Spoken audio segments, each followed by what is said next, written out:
तांबूस फुटता उधळे लाली भूपाळी राम पारी दिशा नाही उजळल्या आल गोकुळ आपुल्या दारी निर्भेळ आणि सकस चवीच गोकुळ लई भारी निर्भेळ आणि सकस चवीच गोकुळ लई भारी चव आहे कोल्हापुरी गोकुळ लई भारी चव आहे कोल्हापुरी गोकुळ लई भारी गोकुळची दर्जेदार दुग्ध उत्पादने गोकुळ अस्सल चव कोल्हापूरची चव आहे कोल्हापुरी गोकुळ लई भारी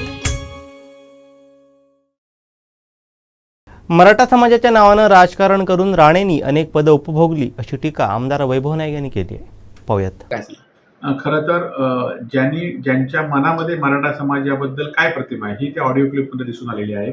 याआधी सुद्धा मराठा समाजाच्या नावाने राजकारण करून अनेक पदं उपभोगली आणि ज्यावेळी मराठा समाजाला वर अन्याय होत असेल आणि त्यावेळी आपण केंद्रामध्ये मोठं पद आपल्याकडे असताना त्यामध्ये कधी चर्चा झाली नाही. फक्त विरोधी पक्षातले असलेल्या लोकप्रतिनिधीवर या ठिकाणी आरोप करण्याचं काम राणेंनी केलं आणि त्यामुळे सगळ्या मराठा समाजाला या बाबतीत आता ही कालच्या ऑडिओ क्लिपने राणेंच्या भूमिकेची जाणीव झालेली आहे.